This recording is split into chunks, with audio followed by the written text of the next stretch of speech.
I had that with P. Diddy.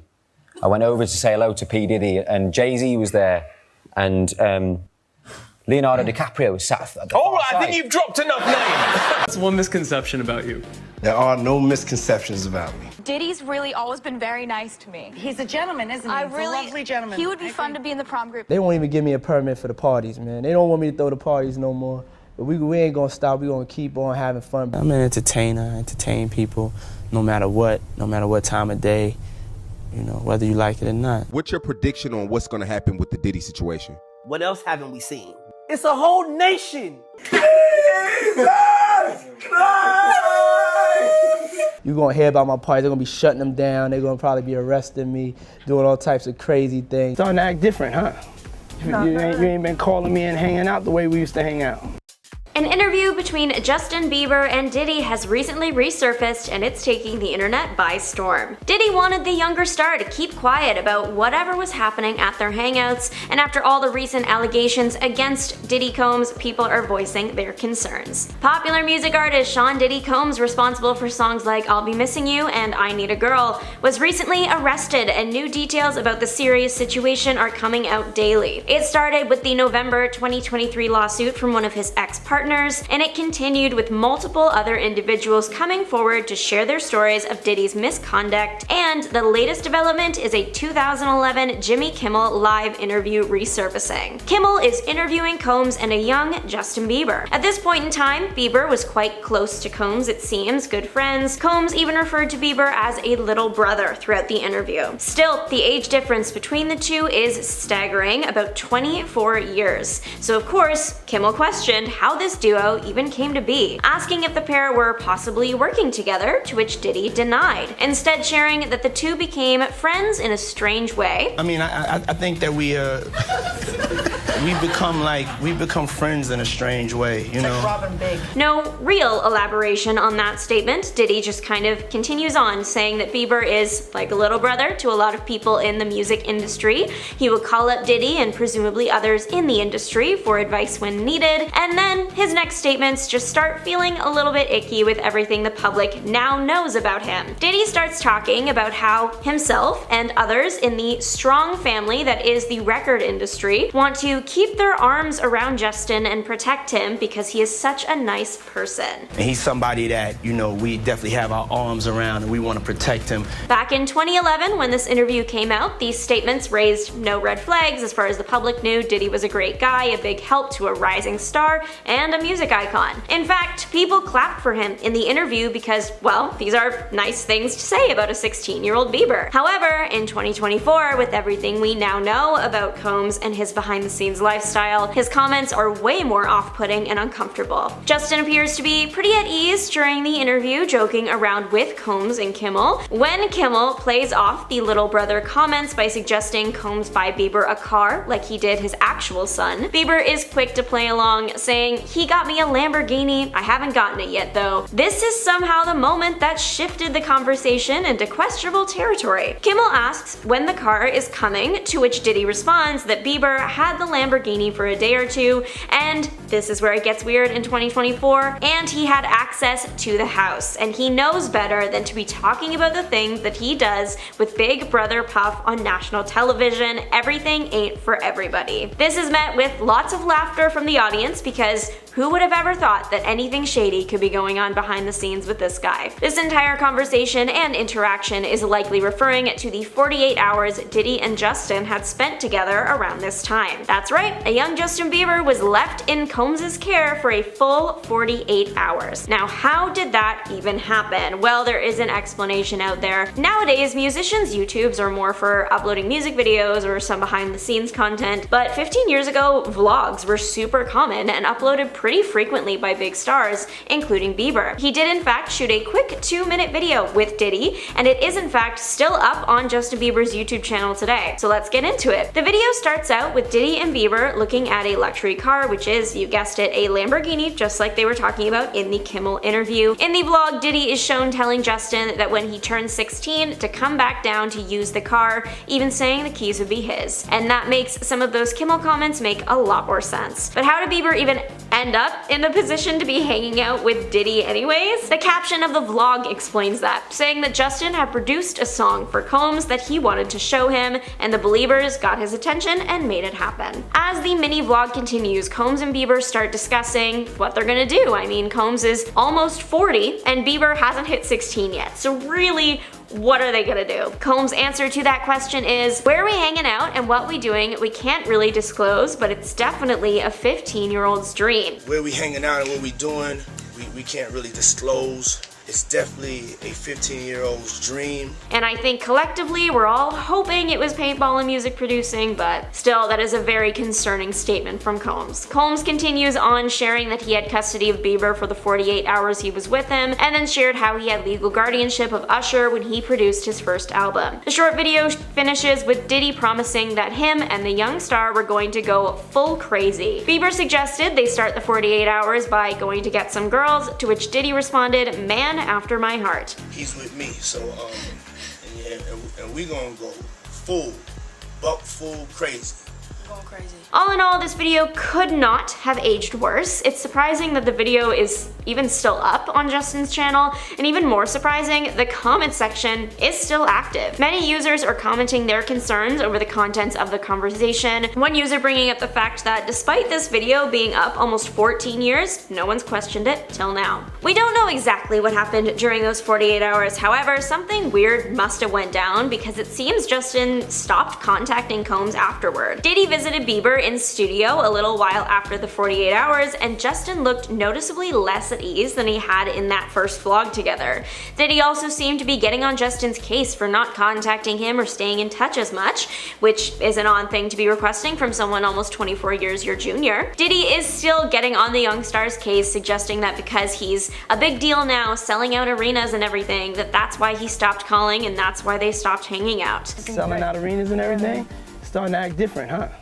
You ain't been calling me and hanging out the way we used to hang out. Comments the baby singer has made as he gets older have also raised some red flags about what he has gone through in the industry. Comments about how he wants to protect younger artists and getting emotional in interviews. It was hard for me being that young and being in the industry and not knowing where to turn. And it's no secret that Justin has had a rough go in the music industry and has publicly coped with his trauma in unglamorous ways. As more and more information comes out about those he was surrounded with at the time, people are creating more and more theories that make his outbursts make sense. However, it seems Bieber is looking to put all the harder events of his upbringing behind him. An insider close to the singer has shared that amongst all this, he just wants to focus on being a great dad and husband. Bieber welcomed his first child with Hailey Bieber in August after announcing the pregnancy back in May. His fans and the general public do wish for the best for the singer.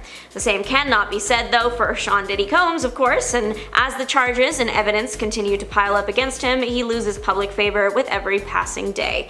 Recently, it's come out that one of his youngest victims wasn't even Justin's age when he first met Combs. As it stands, Combs is facing a minimum of 15 years and a max of a life sentence. Combs has continued to deny that he ever harmed anyone. Liam Payne's recent passing has reignited conspiracy theories linking him to Puff Daddy, especially after a resurfaced video from 2017. Liam once claimed he was left scared after an encounter with the hip-hop mogul and Jay-Z in a video that's resurfacing in light of the singer's shocking passing. Payne made the comments back in a 2017 appearance on the Graham Norton show, where he recalled meeting Puffy at a party and how the rapper lingered in their handshake for an uncomfortable amount of time. Liam said, and I quote, "I went over to speak to him and Jay-Z, and as I shook his hand, he just chuckled. He had the most evil laugh I've ever heard. So I'm a little bit fearful of that man." Now, Liam was only 24 at the time. Liam said that Puffy held his hand for it was just a very uncomfortable amount of time, in the longest handshake ever, leaving him wondering, when is this going to end? Now, that video sparked wild conspiracy theories recently, in the wake of obviously Liam's passing and the mounting allegations against Puffy, who was awaiting trial on multiple unspeakable charges in cases that have rocked the music industry. Fans began speculating online that Liam's sudden and mysterious passing might be connected to the music mogul. Some users on social media, particularly the app formerly known as Twitter, drew parallels between Liam's comments and his untimely leaving, suggesting Liam Payne talks about Puffy. Everyone tries to stop him, and now he passes mysteriously. Connect the dots. There's no such thing as an accident in the music industry. Liam's fall was a warning to others. Somebody added, they had like a whole thread going. They mentioned that too many stars pass away under suspicious circumstances. Liam's fall is just another in a long line of unexplained ones. They also added that they're suspicious of any passing with anybody who knew Puffy. They included the hashtag wake up, and added that any interviewer talking about Puffy right now is so scared. So this old clip went viral. I think there was like over 131,000 views on it. Like, there was a lot of eyeballs. Somebody else added in commentary saying that Liam was so put off considerably when he met Puffy.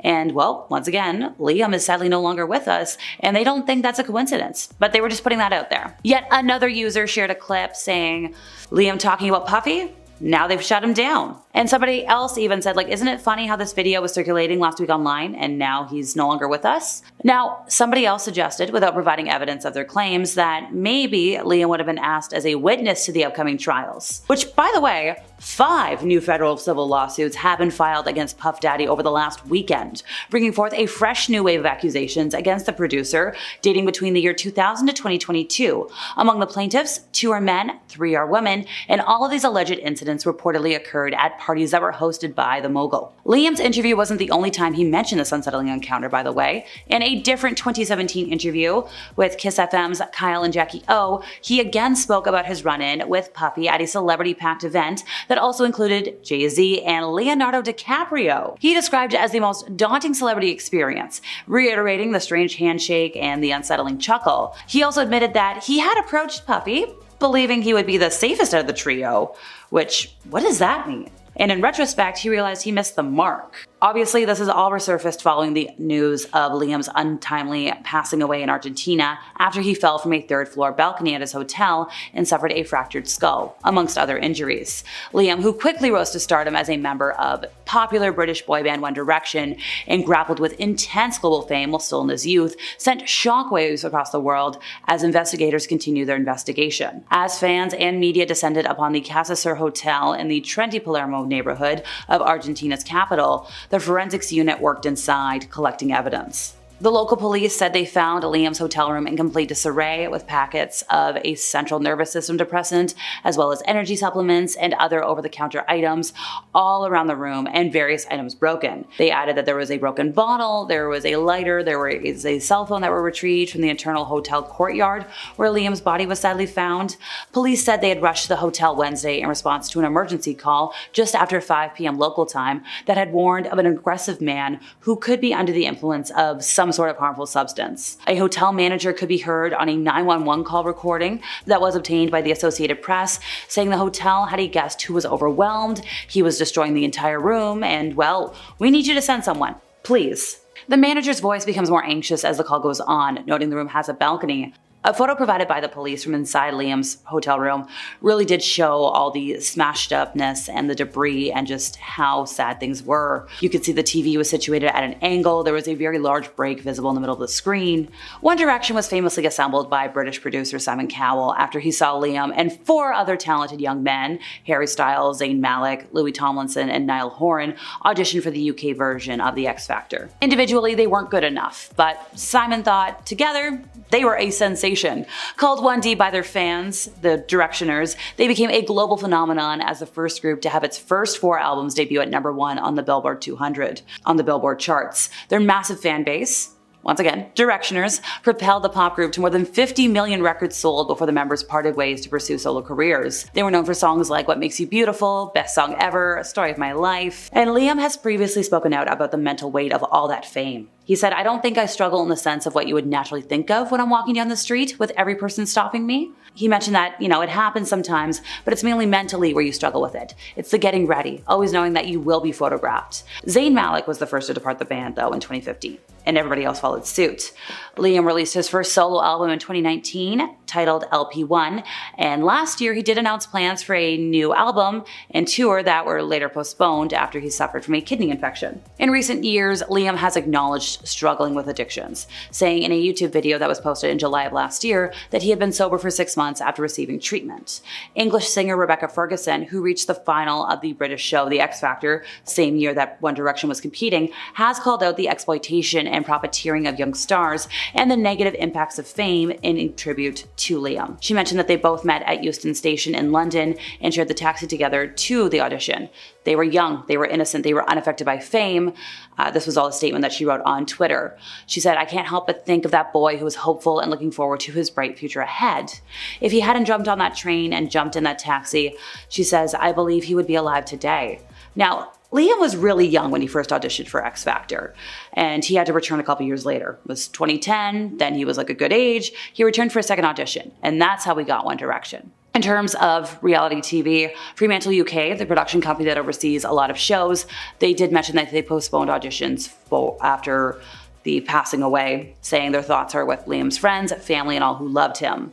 Now, going back to Ferguson, she has spoken out for years about the exploitation and profiteering of young stars and how a lot of them are still living with the aftermath and the PTSD. She concluded by saying, "Rest in peace, Liam. I hope you find peace on the other side and love to your mom and family."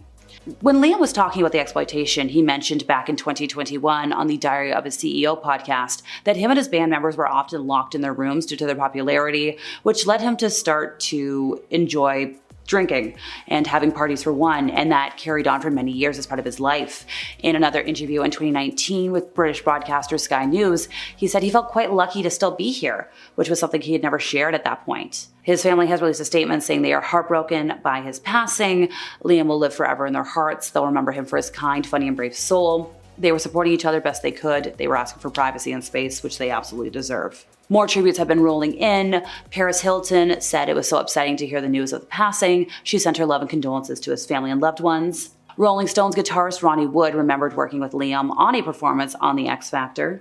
Another popular boy band, Backstreet Boys, mentioned that words could not express the emotions they were feeling, and they sent their love to Liam's family, friends, and the Directioners. Taylor Swift is arguably one of the most famous people in the world right now, and in a Resurfaced interview, she praises the now disgraced music mogul Diddy. But does she still feel that way right now? Well, let's see what she said. A Resurfaced video from 2011 shows Taylor playing a celebrity quiz game during an appearance on the Rachel Ray Show when she was just 21 years old. Rachel asked her a series of rapid-fire celebrity questions, and Taylor responded by holding up a photo of the celebrity she would choose. Now, celebrities included Diddy, Madonna, and J-Lo. Now, when asked who she would take to prom, Taylor responded it would be a group, and it would be a really fun group. "Boy, you're going on a freaky prom date," Rachel said, and Taylor then held up pictures of who would be in the group. This included Diddy, Katy Perry, Jennifer Lopez, Justin Timberlake, and Sheryl Crow, which is honestly such an interesting choice. "Why that spectacular array of people?" Rachel asked, and Taylor responded by saying, "Because all these different reasons. Well, Katy would be so much fun. She's just like crazy fun, like spontaneous. Diddy's always been very nice to me," adding, "He would be fun in the prom group. He's a gentleman, isn't he? He's a lovely gentleman." Rachel then chimed in,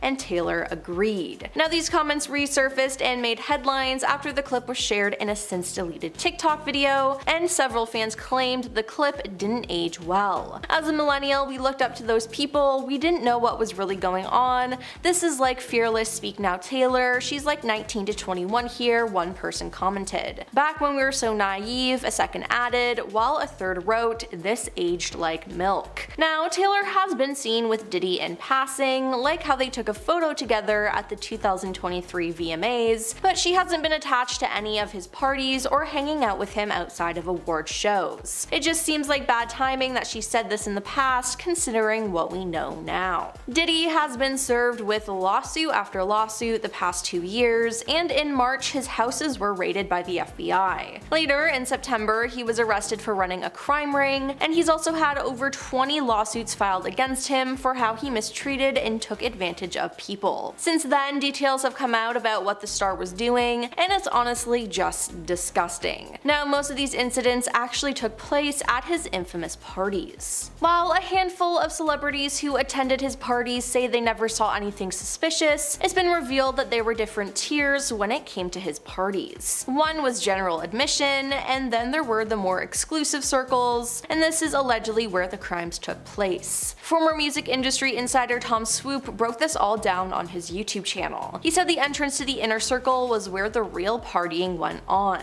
Now, this allegedly included humiliating male and female guests on the promise of record deals or money. Yeah, why does this kind of sound like some sort of cult or some sort of ritual? Ugh. Now, Tom went on to say that there were a lot of substances present and that Diddy played a horrible so-called joke on a young artist. He said Diddy wanted the artist to do a certain act, and if he did it, Diddy would give him $100,000 in a record deal before claiming that it was a joke when the young artist was about to do it. Now, Tom claimed Diddy told him, "I can make anybody do anything because this is the life they want, and I got the keys to the castle." Now, Tom didn't like any of this, so he left the party thinking, if this is what goes on behind the curtain and you're all comfortable with this, nah, I don't want this life. He added there were so many celebrities there who were cool with who he was and what he did to entertain them. It's not isolated, he added. You need to think of everybody when you think of him and the access and amount of people who were there. Now, Diddy's neighbors in Beverly Hills experienced the aftermath of these parties since he held his white parties there from 1998 to 2009. It was the perfect place because there was a lot of privacy. One neighbor said for 6 or 7 years it was just parties, parties, parties, adding that she saw women at all hours coming out and sitting down on the street. They didn't know where they were. She said they appeared lost and their underwear was showing. Now, with all the allegations against Diddy, this statement is even more chilling. They were known to be wild. A source who attended some of his parties shared in an issue with Us Weekly. Anything went at those parties. Now, according to multiple sources, unsavory behavior took place at Diddy's after parties. What happened before 2 a.m. pales in comparison to what happened at 5 a.m., says the first source. Now, a second source who wrangled guests for Diddy's white parties between 2006 and 2011 similarly told Us Weekly that high-profile celebs would leave around 2 or 3 a.m. because they knew the party was going to take a turn. Girls would start to lose their clothes. That was the signal for people to leave, explains the source, adding that they had benders lasting until 7 a.m. Now, Diddy was arrested in a Manhattan hotel room after a grand jury indictment on September 16th. His lawyer said the star had cooperated with authorities and voluntarily relocated to New York in anticipation of the charges. These are the acts of an innocent man with nothing to hide, and he looks forward to clearing his name in court, they added. Now, the next day, in an appearance at the U.S. District Court in New York, Diddy was charged for his crimes and new details emerged. In an indictment that was unsealed, they described him as the head of a criminal enterprise. Prosecutors also alleged that Diddy taped freak-offs and would use footage to pressure his victims into silence. Now, if convicted, the musician faces a sentence of 15 years up to life in prison, but Diddy assures that he's not guilty. Now, he was denied bail after prosecutors argued that he posed a significant risk to the trial, reporting that he had already tried to obstruct the government's investigation of this case, repeatedly contacting victims and witnesses and feeding them false narratives of events. The judge cited the star's anger issues and history of substance use as a reason for keeping him detained until the trial. "My concern is that this is a crime that happens behind closed doors," the judge said. Now, Diddy's lawyers have repeatedly appealed the decision, offering to place the star under the watch of a round-the-clock private security team. However, Judge Andrew L. Carter Jr. said that even under those terms, Diddy could still use employees to contact witnesses. So his bail was still denied. He's currently being detained at Brooklyn's Metropolitan Detention Center until his trial, which is tentatively scheduled for May 5th, 2025. Since he's been arrested, he has faced even more lawsuits. Lawyer Tony Busby said he was representing 120 people who were victims of Diddy, spanning across 25 states, different genders, and all ages. Tony said his firm was working to vet another 100 cases. Diddy's lawyer said the rapper empathetically and categorically denied the allegations, saying they were false and defamatory. Now, at the time of writing this, since Diddy's he's been in jail, he's faced 17 new lawsuits, with more to come, I'm sure. The whole story is just so disturbing, but Diddy is still claiming his innocence, which at this point is crazy because he so clearly did everything he's being accused of. I mean, he denied any wrongdoing when it came to his ex-girlfriend Cassie Ventura, but we saw that he was lying with the video proof that was leaked, so it's very unlikely that he's telling the truth now. His family, though, is sticking by him. This week, his son Quincy Combs made a post of him and his siblings with their father and said, "The past month has devastated our family. Many have judged both him and us based on accusation, conspiracy theories, and false narratives that have spiraled into absurdity on social media. We stand united, supporting you every step of the way," Quincy added. "We hold on to the truth, knowing it will prevail, and nothing will break the strength of our family. We miss you and love you, Dad." So I guess we'll just have to wait and see what other charges and lawsuits Diddy receives and what happens in the courts. Hopefully, though, all the victims will receive some kind of justice. Does Ashton Kutcher have anything to do with Diddy's crime ring? Maybe, as it appears that the pair have been friends for decades and have been seen out and about together, with Ashton attending Diddy's infamous parties. Now, these parties are in which the police believe crimes were happening, but if Ashton was a part of this, was he forced to participate by Diddy? I mean, Diddy has made threats to him in the past. Now, Diddy and Ashton met in the early 2000s as they both did work for MTV. Ashton was on the show Punk'd, which was a reality show where he would secretly prank celebrities and catch their reactions on camera. Diddy, though, was not a fan of this. Ashton and the crew were throwing out names of celebrities who they thought would be good to prank, and Diddy's name came up. But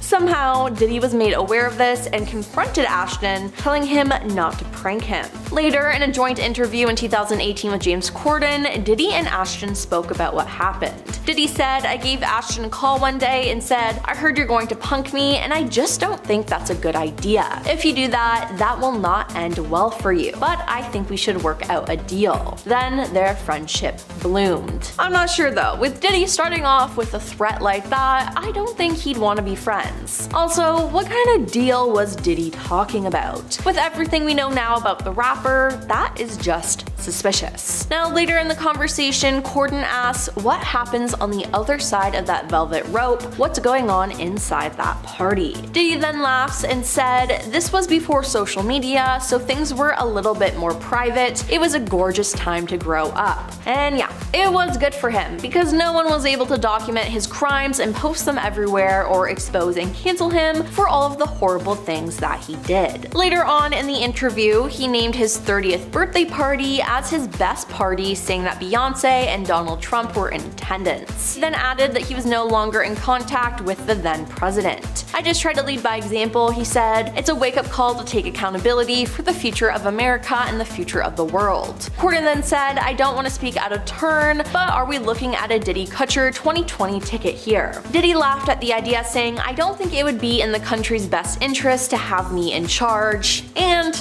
yeah, it wouldn't be. And with Ashton's ties to Diddy, he wouldn't be good in charge either. Now, this isn't the only interview that's raised some eyebrows about the pair. In 2019, Ashton was a guest on the YouTube show Hot Ones, where he was asked about his friendship with Diddy. The host asked Ashton what his favorite Diddy party moment was, and Ashton laughed and said, "I've got a lot I can't tell." He sat thinking and said, "Can't tell that one either. Diddy party stories, man, that was some weird memory lane thing." Now, it is very strange that he dodged this question, and what was so bad about the memories that did pop up in his mind? Did he know that bad things were happening at Diddy's parties, and was he a part of the problem? People who have watched back this interview are shocked and have become even more suspicious of Ashton. Now, if you somehow didn't know, Diddy was arrested in September for running a crime ring. He's been denied bail multiple times as he's a flight risk, but he's been in trouble with the law before his arrest. He had at least 4 lawsuits filed against him, like from his ex-girlfriend Cassie Ventura or music producer Rodney Jones. Then in March, 2 of Diddy's homes were raided, and since he's been arrested, more and more cases have been brought against him.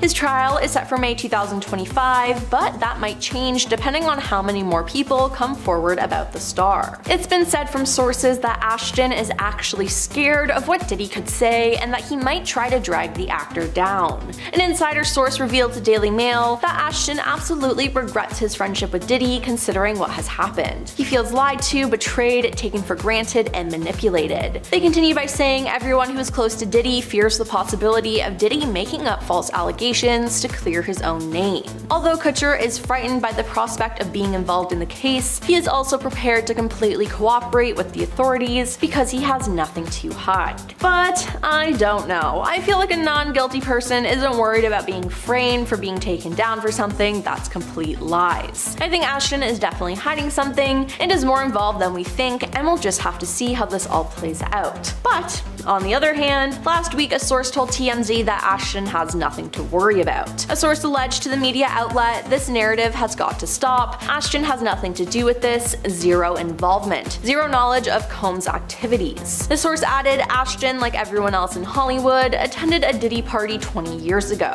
So maybe this will finally put an end to all the Ashton speculation. As we all know though, Ashton does not have the best track record when it comes to choosing friends. Like he and his wife Mila Kunis's longtime friend and co-star Danny Matterson. The three of them acted together on the show That 70s Show, and on June 17, 2020, Danny was charged with 3 crimes, and on January 21, 2021, he pleaded not guilty. Later though, he was found guilty, and for his sentencing, Ashton and Mila submitted character letters to the judge to hopefully reduce his sentencing. These letters were then leaked to the public, and it made a lot of people angry that they were defending him. Ashton wrote that Danny was an excellent role model and was a dedicated and loyal husband. I hope that my testament to his character is taken into consideration in sentencing. I do not believe he is an ongoing harm to society, and having his daughter raised without a father would be an injustice in and of itself. As a friend, Danny has been nothing but a positive influence on me, Ashton wrote. Over a 25-year relationship, I don't ever recall him lying to me. He taught me about being direct and confronting issues in life and relationships head on, resolving them and moving forward. Now this being leaked then prompted the couple to apologize online. In the video, Ashton said he and his wife wrote the letters after Danny's family asked them to characterize the person that we knew for 25 years so that the judge could take that into full consideration relative to the sentencing. Though the pair acknowledged that they were aware of the pain their letters had caused. They were intended for the judge to read, Ashton said, and not to undermine the testimony of the victims or re-traumatize them in any way. We would never want to do that, and we're sorry if that has taken place. And let me just say, a lot of people actually didn't forgive them. The backlash was so bad that Ashton actually stepped down as chairman for the company Thorn. His decision to step down was rooted in the recognition of recent events, the organization said in a statement. Ashton went on to say, after my wife and I spent several days of listening, personal reflection, learning, and conversations with survivors and the employees and the leadership at Thorn, I have determined the responsible thing for me to do is to resign as chairman of the board effective immediately, Ashton said in a letter.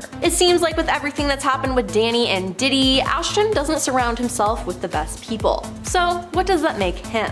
Is he really as good as he claims he is? All I gotta say is I never expected to witness the downfall of Ashton Kutcher. Now, when it comes to the Diddy case, we'll just have to wait and see what happens and how involved Ashton really is.